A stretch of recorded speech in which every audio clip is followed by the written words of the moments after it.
They called him Il Duce. Since his march on Rome in 1922, Mussolini had governed Italy with billy clubs, nationalist slogans, and large-scale public works.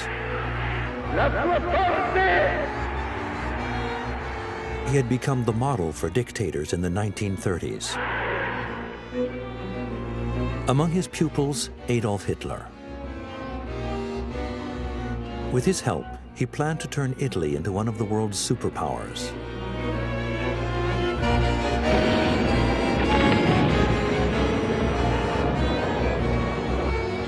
But his downfall was approaching. If Mussolini hadn't joined up with Hitler, he'd still be in power. No?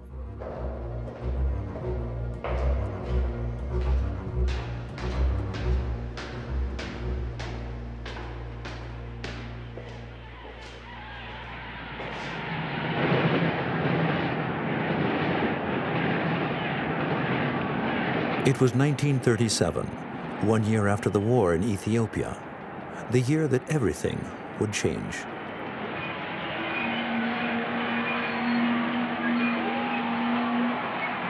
On this day, Il Duce made an official visit to Germany. Nazi Germany, the new rising power in Europe. Adolf Hitler had come to power 4 years earlier, in 1933, more than a decade behind his Italian counterpart. Mussolini is the world's leading statesman, said the Führer, and nobody by far has the right to compare themselves to him.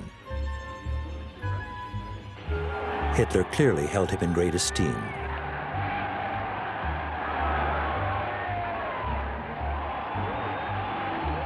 For 5 days, from Munich and Berlin, across hundreds of kilometers, the Italian dictator was shown around the new Germany and honored by the Nazis.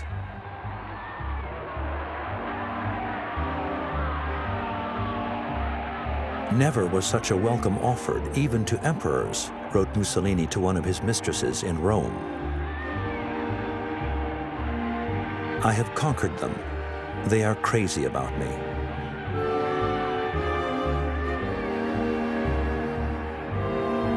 For a year, Hitler flattered him and tried to make him an ally. He sent him special envoys with his plans to divide Europe into 2 spheres of influence. Central and Northern Europe for Germany up to the Baltic Sea, and Southern Europe for Italy, bordering the Mediterranean.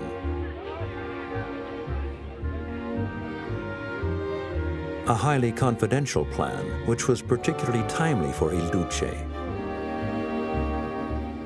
This was Mussolini's dream, a dream which until now he couldn't afford.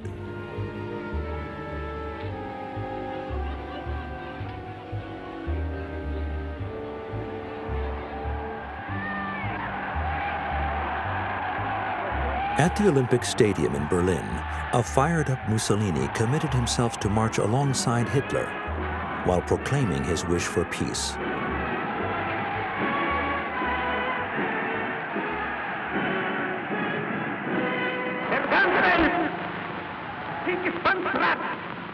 Was das Ergebnis der Begegnung von Berlin sein wird. Krieg oder Friede können wir antworten, der Führer und ich, mit lauter Stimme, Friede!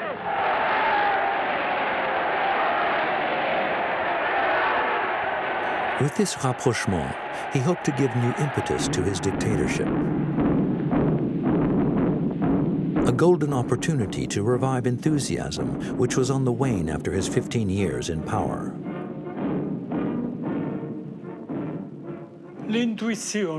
Intuition.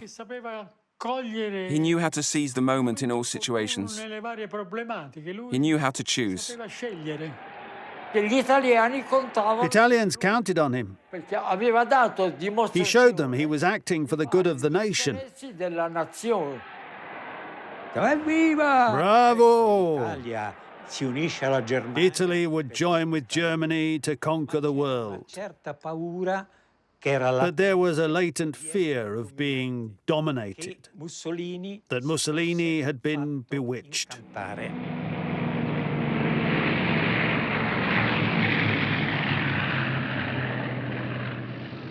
In fact, Mussolini knew what to expect from Hitler. He had known the German Chancellor since 1934, 3 years earlier, when he made an official visit to Venice. Their first discussions were tempestuous, and his first impressions frightful.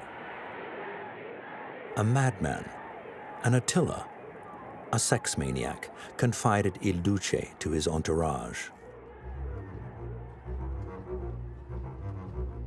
In July of 1934, a few weeks after Venice, the two powers almost came to arms when Hitler orchestrated a failed coup attempt in Vienna and ordered the assassination of Austrian Chancellor Engelbert Dollfuss, an Italian protégé.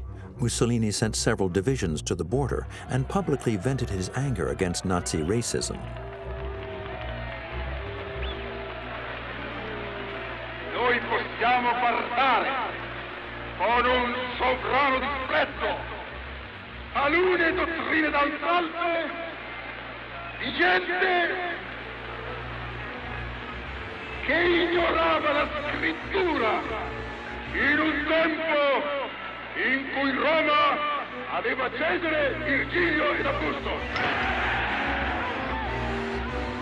The tension was such that in 1935, a few months after the Austria crisis, Mussolini even attempted rapprochement with the Western democracies, France and Great Britain. But his dirty war in Ethiopia, which violated international law, scuppered that.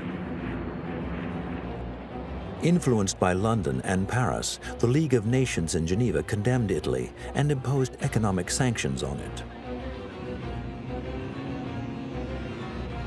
It was then, in 1936, that Hitler made his first gesture by refusing to apply the sanctions and recognizing Italy's right to build an empire. A friendly hand held out and quickly seized by Mussolini. One of his family members encouraged him in this direction, his son-in-law, the young Count Ciano, husband of his daughter Eda. In the mind of the diplomat from the new fascist elite, an alliance between the two dictatorships was a natural step, and Mussolini had everything to gain from a rapprochement with Hitler.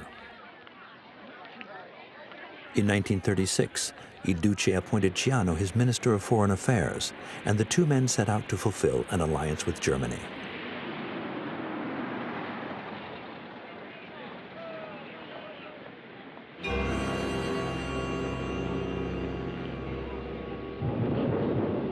The civil war in Spain was their first common playing field. In 1936, General Franco, another admirer of Il Duce, became the leader of nationalist forces against the Republicans. He called on the two dictators for help. Hitler sent 7,000 men to Spain, Mussolini 10 times more, including his son Bruno, still a bomber pilot. What I remember very well was the great adhesion in the towns and villages. Those eager to go as volunteers to Spain turned up to enroll in their hundreds, in their thousands. There was a riot.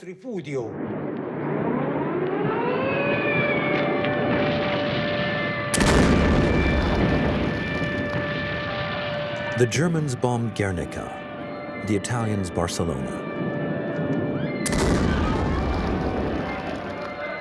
Thousands died in the air raids. A good way, believed Mussolini, to harden his soldiers, to free them from the fear of domination and turn them into masters. He wanted to create a new Italian man, a virile man like this, with his jaw and chest proudly out, intent on ruling others.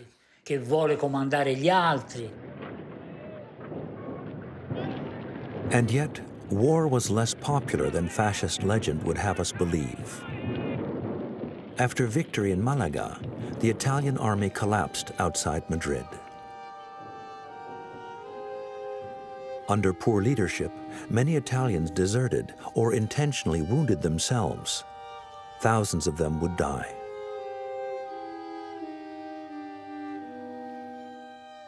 According to him, the Italians were the grandchildren of the Romans. But not all of them were. In fact, practically nobody. If you give the Italians an empire, that's great. But if they have to go out and conquer it with wars, then no. The new Italian warrior didn't exist because we don't have that natural warrior spirit.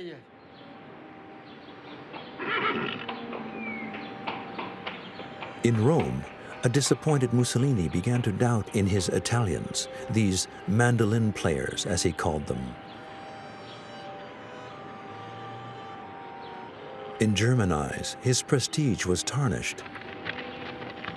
But he refused to give up. To build a great people, he said, you must force them into battle with a kick up the backside.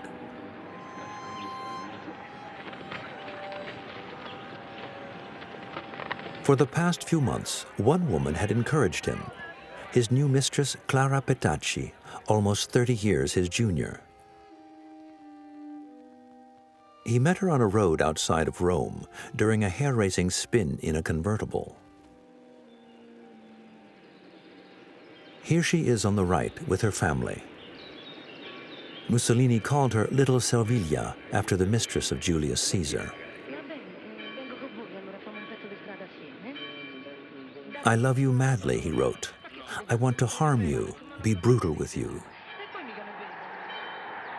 You are the epitome of beauty and power, she replied. Her flattery always gave Mussolini the energy to bounce back.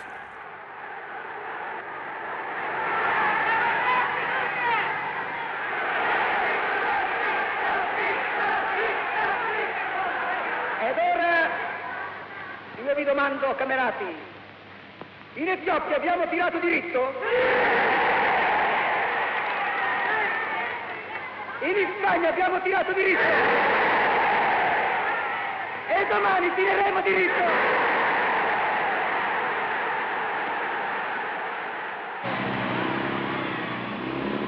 But there was a problem.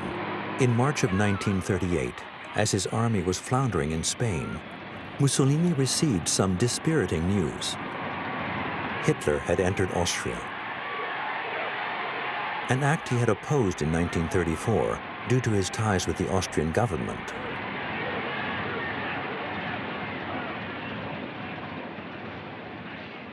Il Duce was informed on the morning of the incursion, presented with a fait accompli.